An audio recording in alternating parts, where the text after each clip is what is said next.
TV 예능 프로그램 중에서요, 전지적 참견 시점이라는 프로가 있습니다. 전지적 참견 시점. 이것은 연예인들의 가장 최측근인 매니저들의 고충을 참고 삼아서 그들이 돌보는 스타도 모르는 은밀한 일상을 관찰하고 다양한 분야에서 모인 제3자들이 스타의 모습에 대해 이러쿵저러쿵 참견하면서 대리 만족하는 일종의 참견 예능 프로그램입니다. 시청자들 또한 그런 관찰과 참견자 입장에 서 있어서 대리 만족과 재미를 느끼기 때문에 인기가 많습니다. 그런데 이런 프로그램이 가진 맹점이라면 관찰자의 시각에 따라 편향적일 수 있고 한 인격에 대한 평가가 너무 부분적일 수 있다는 점에서 그로 인한 적지 않은 상처와 오해를 불러일으키기도 합니다. 우리가 알다시피 연약한 인간은 지식이 있어서 또 판단력에 있어서 불완전한 존재입니다. 그래서인지 성경 안에도 잘못된 자기 판단과 평가로 인한 주님 보시는 것과는 전혀 다른 모습으로 드러나는 경우들이 발견됩니다. 그 대표적인 사람이 누굽니까? 선지자지만 하나님 앞에 자기 자신을 과소평가하고 또 자학하고 있었던 엘리야 아니겠습니까? 거기에 대한 하나님의 편견은 완전히 다릅니다. 평가는 다릅니다.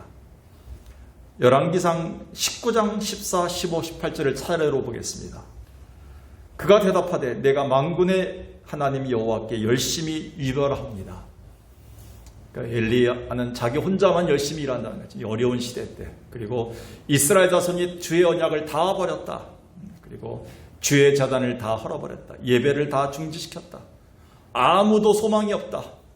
주의 선자들이 다 죽었다. 오직 나만 남았다. 맞는 얘기입니까? 그러면서 로덴나무 밑에서 엘리야는 죽여달라고 얘기합니다. 나는 은퇴하겠다고 얘기합니다. 우리처럼요. 어려워지면 좀 힘들어지면 그만두겠다고, 포기하겠다고. 이런 모습이 나타납니다. 그 다음 절 보십시오. 여호와께서 이렇게 얘기합니다. 그러나 하나님이 너는 내 길을 돌이켜 광야로 가라. 네가 해야 될 일이 있다. 왕을 세워야 될 일이 있다. 하나님은 들었는지 안 들었는지 모르게 하여간 엘리야에게 늘 시키던 일을 또 시킵니다. 가서 일을 해라.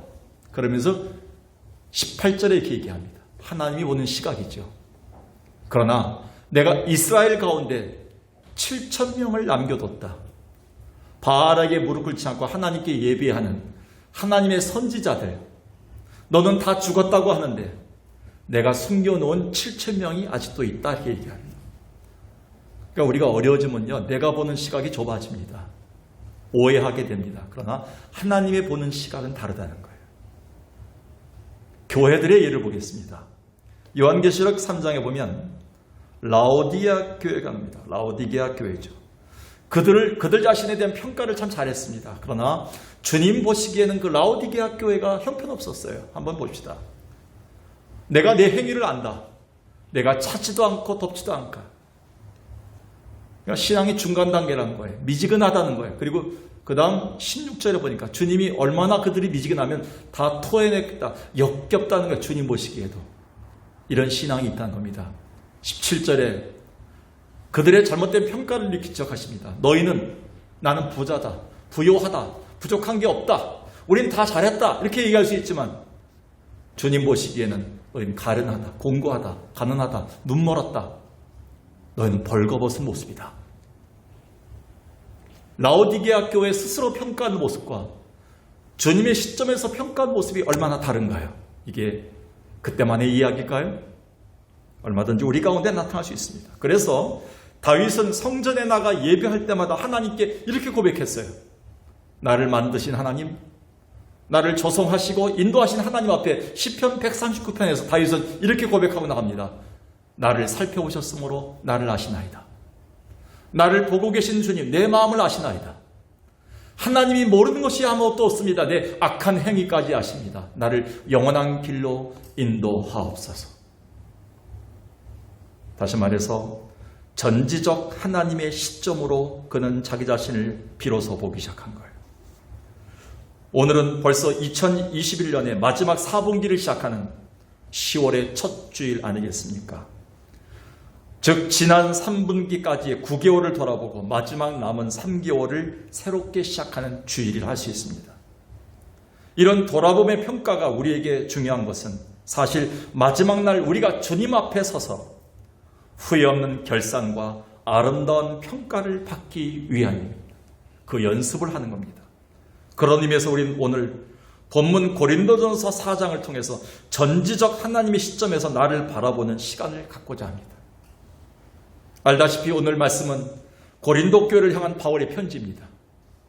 어느 교회보다도 바울은 고린도 교회에 대한 애정을 가지고 있었고요. 그리고 그 교회에 대한 지나칠 정도의 가르침을 줬습니다. 저들을 양육했습니다.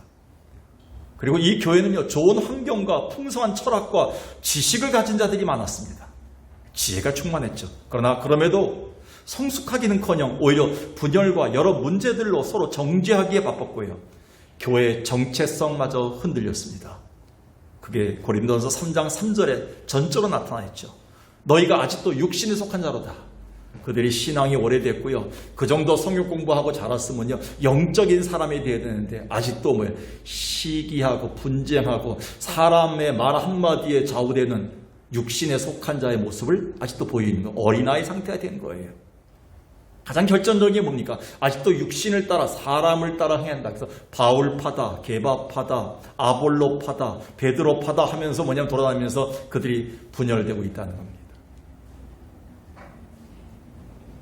얼마나 바울의 마음이 아팠을까요? 아직 미성숙한 상태를 바울은 지적해주고 있습니다. 그런데 사실 그들의 진짜 문제는 어디에 있습니까?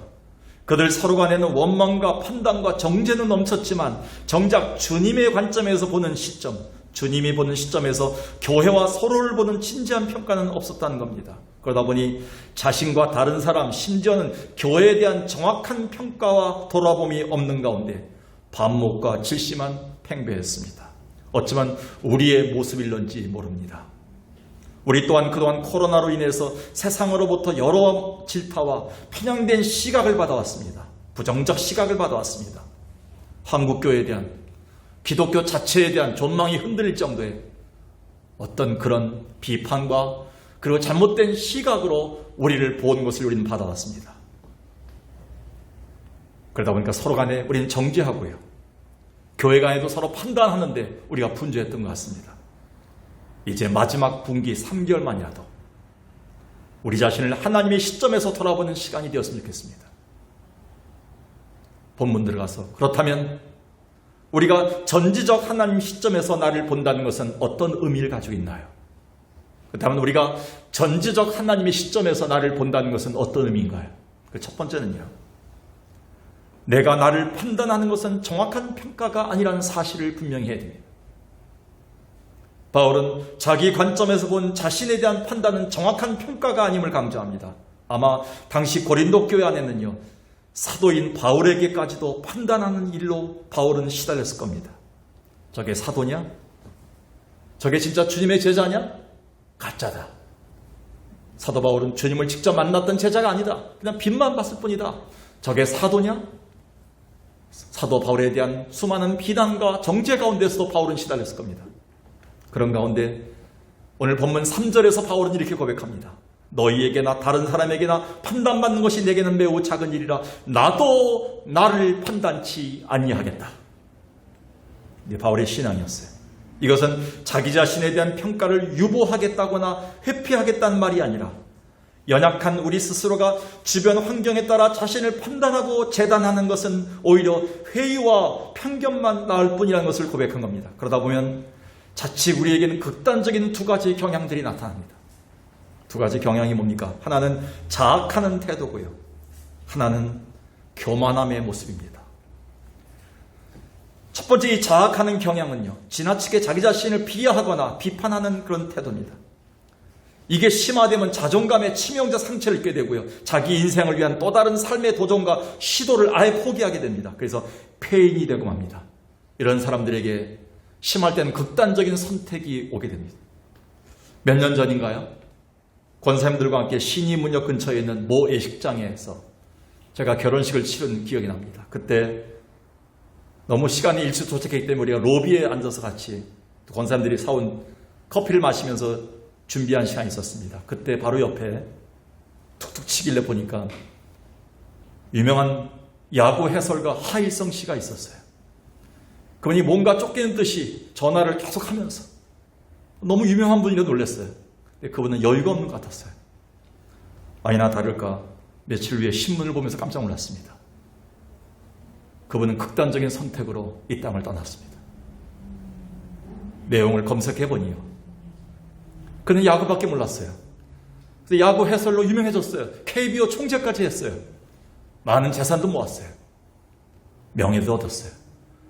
그러나 그는 사기를 당하고요, 결국 빚을 지게 되고요, 사기꾼이라는 오명을 받게 됐어요. 그는 불명예를 갖게 됐어요. 쫓겨다니게 됐어요. 결국 그는 극단적인 선택을 했어요. 그 신문의 기사를 다시 검색해보니까요, 자기를 자학했다는 거예요. 자기가 원래 그런 사람이 아니었는데 왜 이렇게 됐는가에 대한 자학을 했다는 거예요. 그 마지막 결과가 그는 이 땅을 안타깝게 떠나는 그런 아픔을 가지고 됐습니다. 또 하나의 극단적인 성향이 뭡니까? 교만함입니다. 지나친 자기 사랑과 관대함의 결과물이 바로 교만인데, 이것은 스스로의 잣대만으로 자신을 평가함으로 거짓된 자기 허상이나 이미지가 형성되어서 일종의 자기 착각인 나르시시즘에 빠지는 경우를 말합니다. 나르시소스가 그 우물에 비친 자기의 모습을 보면서 너무 도취됐죠. 빠졌죠. 자기 얼굴을 보고요, 흠뻑 빠지고 사랑을 하게 된 거예요. 자기 연민이죠. 자기 사랑이죠. 결국 우물 속에 빠져 죽게 됐죠.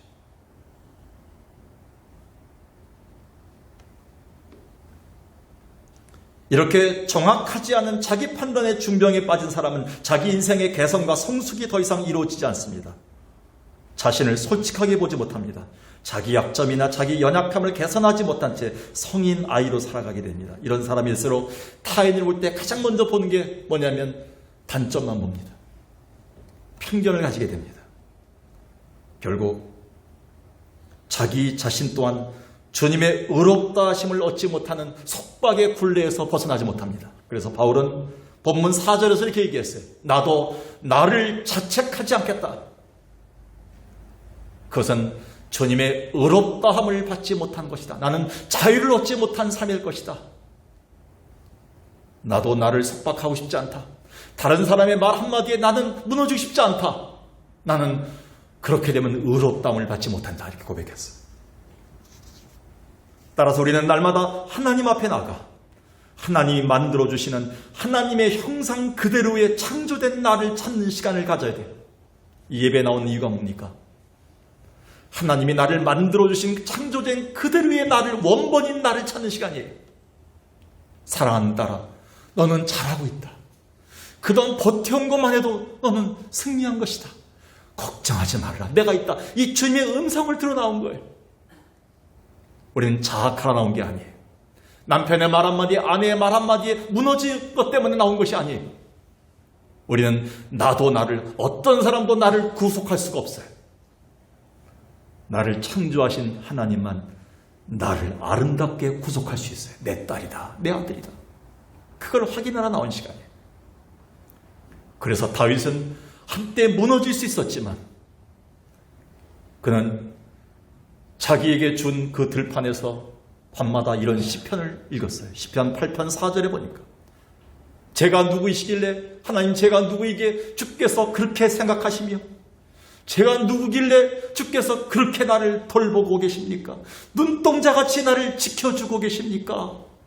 하나님보다 조금 못하게 하셔서 겸손하게 하셨고, 내가 하나님 바라보는 자로 살게 하셨고, 나에게 영화와 존귀의 관을 씌워주셨으니 얼마나 감사합니까? 여러분 기억하십시오. 분명히 해야 됩니다. 오늘 내가 나를 판단하는 것은 정확한 삶의 평가가 아님을 기억하는 자 되길 주의 이름으로 축원합니다. 두 번째는요, 다른 사람도 나를 쉽게 평가할 수 없다는 것입니다. 또한 바울은 타인의 관점에서 나를 평가하는 것도 바람직하지 못함을 강조하고 있습니다. 본문 3절을 다시 보겠습니다. 너희에게나 다른 사람에게나 판단받는 것이 내게는 매우 작은 일이다. 얼마나 고린도 교회 안에 판단과 정죄하는 분위기가 넘쳤나 짐작할 수 있는 대목입니다. 수많은 사람들의 그 판단에 시달렸습니다. 바울은요. 신앙생활이 왜 힘드니까? 혼자 하면 모르는데 같이 공동체가 있기 때문에 힘든 거예요. 가정생활이 왜 힘드니까? 혼자 살면 편한 것 같지만 같이 지내기 때문에 힘든 거예요. 말 한마디에 무너지는 거예요. 그게 나의 판단일 수 있고요. 나에 대한 정죄일 수 있고요. 나를 가름할 수 있는 재단이 될 수 있기 때문에 우리는 힘든 거예요. 물론 우리는 나를 향한 다른 사람들의 애정어린 충고에는 귀를 기울여야 돼요. 그런 말들에 귀조차 막는 사람은 더 이상 성숙할 그런 기회가 없습니다. 잠언은 그래서 이렇게 우리에게 경고합니다. 잠언 11장 14절에 지략이 없으면 백성이 망해도 지략이 많으면 평안을 누리리라. 지략이 뭔가요? 잠언 또 15장을 보겠습니다. 15장 20절을 보면 은혼이 없으면 경영이 무너지고 지략이 많으면 경영이 성립하느니라. 우리가 이전에 쓰던 개역 성경에는 어떻게 나왔을까요? 이 지략이란 말이 모사라는 말로 씁니다. 모사는 뭡니까요? 이상한 일을 꿍꿍이를 꾸미고 계략을 꾸미는 걸까요?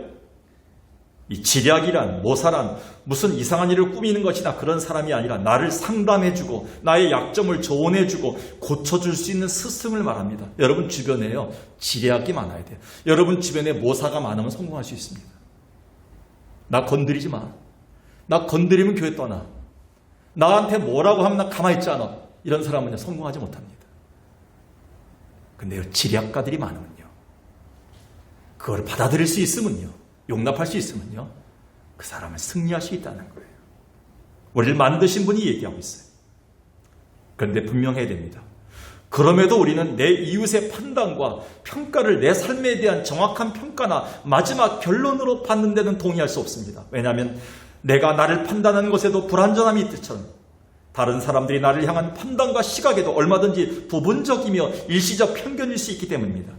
불공정한 평가일 수밖에 없다는 겁니다.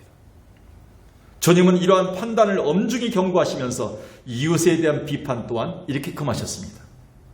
마태복음 7장 1, 2절이죠. 비판을 받지 아니하거든 비판하지 말라. 여러분 아시죠? 이 앞에 있는 비판을 받지 않는다. 비판하는 자가 누굽니까? 우리를 비판하실 분을 마지막에 주님밖에 없어요. 그 비판을 받지 않으려면 이 땅에 살면서 비판하지 말라는 거예요. 너희가 비판하는 그 비판으로 너희가 비판을 그대로 받는다는 거예요. 우리가 경험 많이 했습니다. 어떤 사람에 대해서 얘기하고 안 좋은 얘기를 하게 되면 그게 나중에 내게 돌아옵니다. 그 헤아림이 내게 계산이 돼서 들어옵니다. 바울은 더 세밀하게 이것을 우리에게 이렇게 교훈했습니다. 로마서 14장 1, 3절 신앙이 좋은 자, 신앙이 약한 자와 믿음이 깊은 자, 믿음이 약한 자들이 섞여 사는 교회를 향해서 이렇게 얘기했습니다. 믿음이 연약한 자들이 어떤 일을 먹고 마시고 이런 일이 생길 때 너희는 그의 의견을 비판하지 말라. 먹지 않는 자는 먹는 자는 먹지 않는 자를 업신여기지 말고 먹지 않는 자는 먹는 자를 비판하지 말라. 이는 하나님이 그를 받으셨다. 하나님이 먹는 자나 먹지 않는 자나 다 받으셔. 하나님의 자녀로 받으셨어요. 못난 자식도 있고요. 잘난 자식도 있어요. 잘 사는 자식도 있고 못 사는 자식도 있어요. 다 하나님의 자식들이에요. 그 사람이 지금 볼 때는 못 사는 것 같고 볼 때는 약한 것 같지만 그리고 볼 때는 잘된 것 같고 더 큰 것 같지만 하나님 볼 때 똑같은 거예요. 하나님의 아름다운 때가 다를 뿐이에요. 그걸 우리는 우리의 시각으로 재단하지 말라는 거예요. 하나님이 다 아름답게 보고 쓰시고 하나님의 시점에서 그들을 살피고 계시다는 거예요. 돌보고 계시다는 거예요.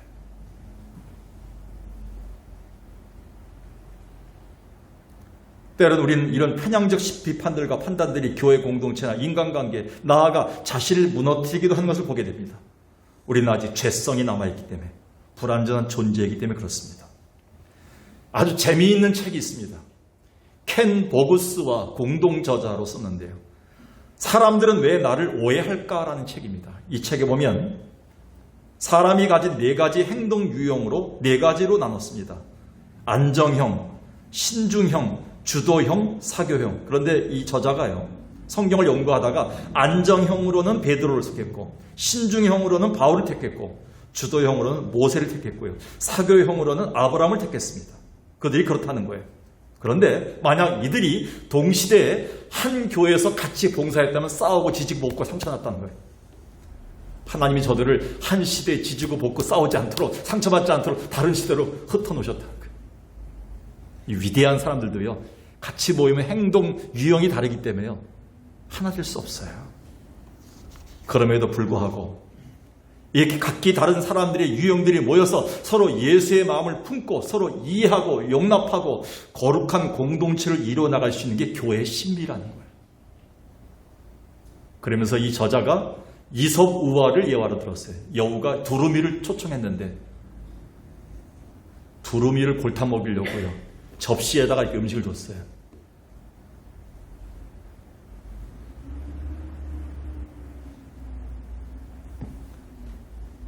먹을 수가 없죠.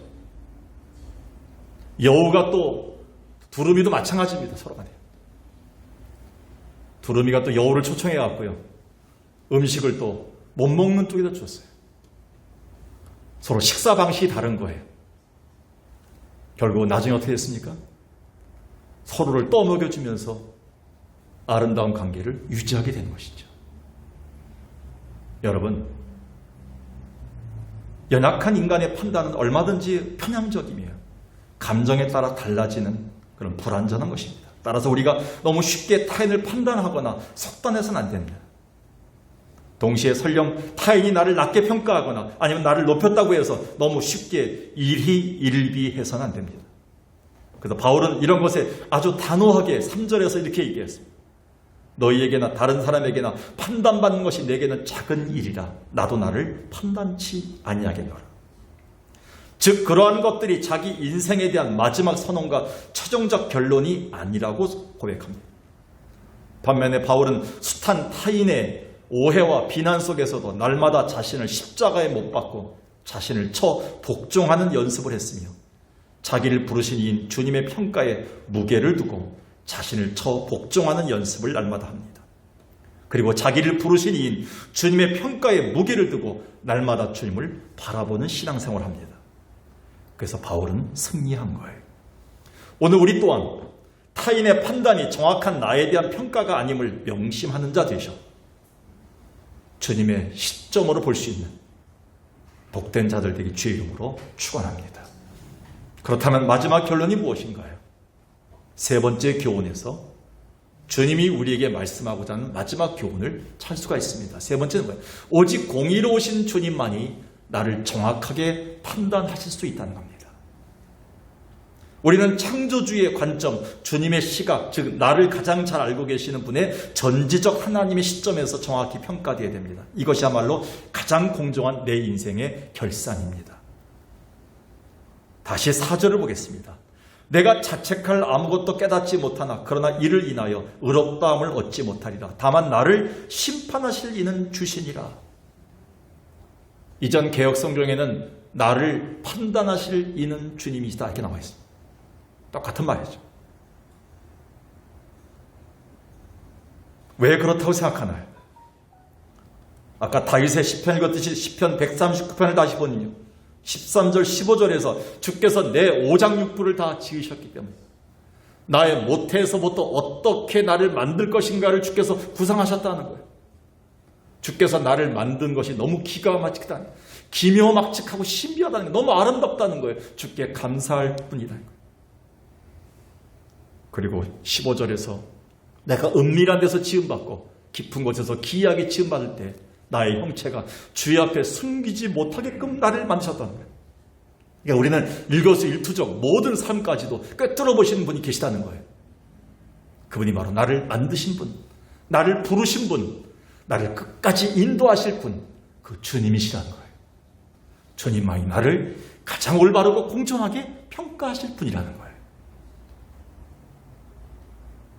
바울은 그런 면에서 당시 고린도 교회가 서로의 지식과 지혜를 자랑하고 특정한 지도자를 내세우면서 분열되고 서로를 정죄함으로 극도의 교만에 빠진 모습들을 바라보면서 아주 엄숙하고 무거운 단어를 끌어내면서 이렇게 경고해주고 있습니다.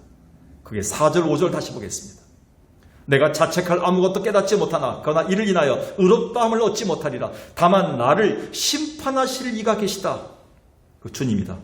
때가 이르게 그분이 오시기 전까지, 주께서 오시기까지 아무것도 판단하지 말라. 그가 어둠에 감춘 것들을 드러내고 마음의 뜻을 나타내시리니 그때 각 사람에게 칭찬이 있을 것이다. 우리는 여기서 심판이란 말과 주께서 오신다는 말을 주목해야 됩니다. 또한 감추인 것들을 드러내고 나타내신다는 말을 주목해야 됩니다. 바로 주님이 다시 오시는 그날에 주님에 의해서 우리의 모든 것이 평가될 날이라는 것입니다.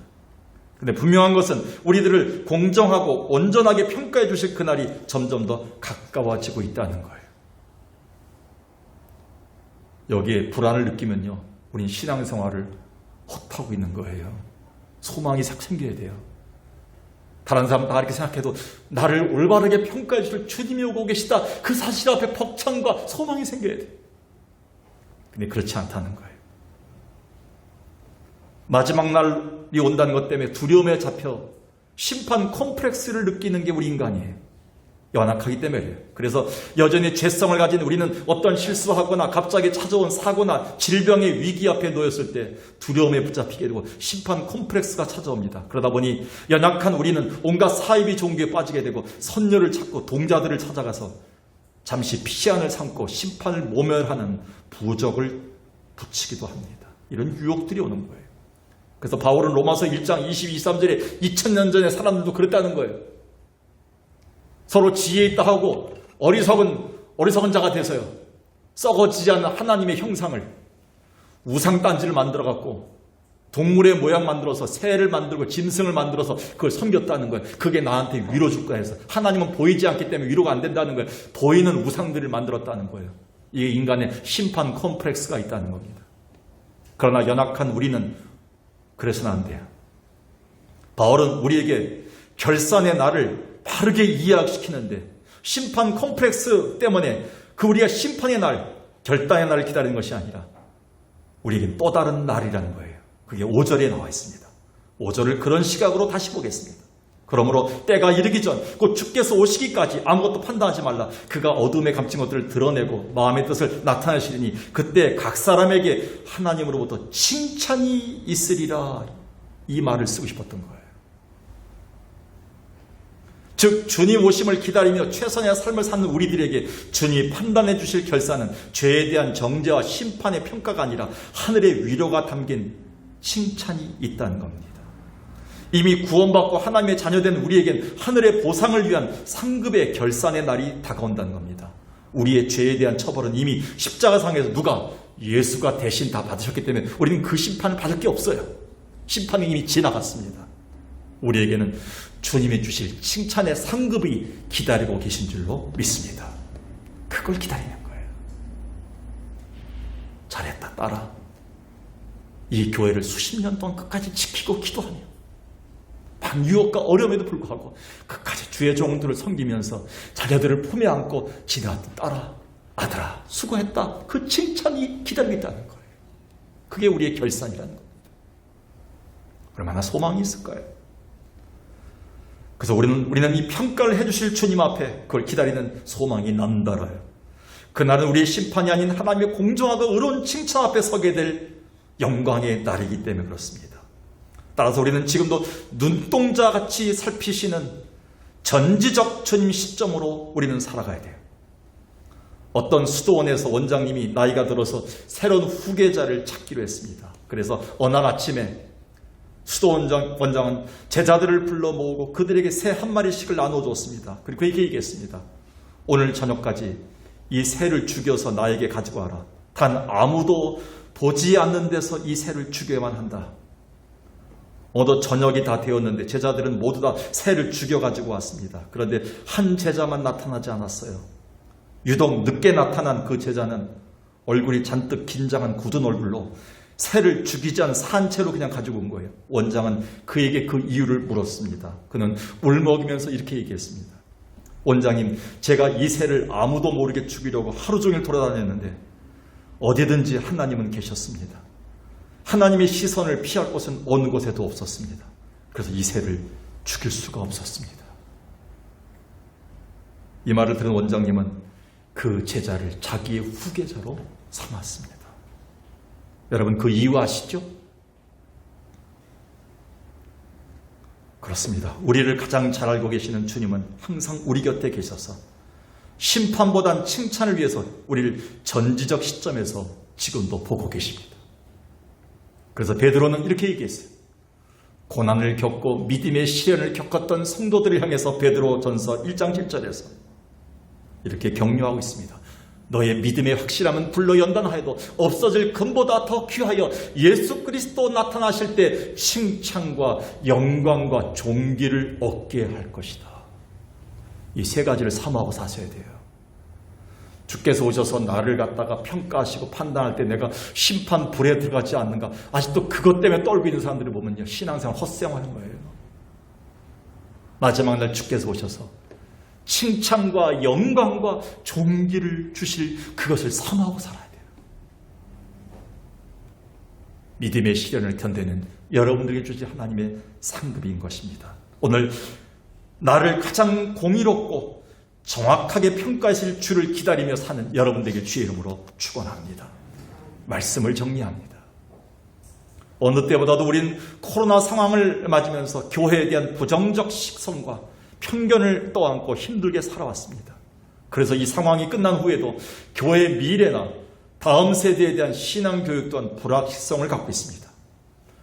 그러나 명심하십시오. 물론 우리의 연약함과 부족함이 드러났다 하더라도 그것은 우리에 대한 주님의 공의롭고 정확한 마지막 평가가 아니라는 겁니다. 대신 우리를 전지적 하나님 시점에서 평가해 주실 주님이 오고 계시다는 사실입니다. 따라서 우린 한시라도 이 소망의 끈을 놓아서는 안 되며 이 전지적 하나님 시점으로 마지막 분기를 시작하는 날로 삼아야 됩니다. 그렇다면 우리가 전지적 하나님 시점에서 나를 본다는 것은 어떤 의미를 가지고 있나요? 세 가지를 정리하고 가시기 바랍니다. 다시 돌아보면 첫 번째, 내가 나를 판단하는 것은 정확한 평가가 아니라는 거예요. 다른 사람도 나를 쉽게 평가할 수 없다는 겁니다. 그러나 마지막 결론 세 번째죠. 오직 공의로우신 주님만이 나를 정확하게 평가하신다는 것을 기억하시기 바라겠습니다. 오늘 이것이 전지적 하나님의 시점입니다. 전지적 담임 목사 시점에서 보지 마십시오. 저도 오해를 할 수 있습니다. 여러분 잘못 바라볼 수 있어요. 전지적 남편 시점, 전지적 아내 시점, 전지적 자녀 시점, 전지적 내 주변 사람의 시점으로만 나를 보지 마십시오. 한없이 무너집니다. 나를 잘 알고 계신 주님, 마지막 날 칭찬해 주시고 안아주실 주님의 시점에서 여러분을 보는 자 되길 주의 이름으로 간절히 축원합니다. 살아계신 아버지 하나님,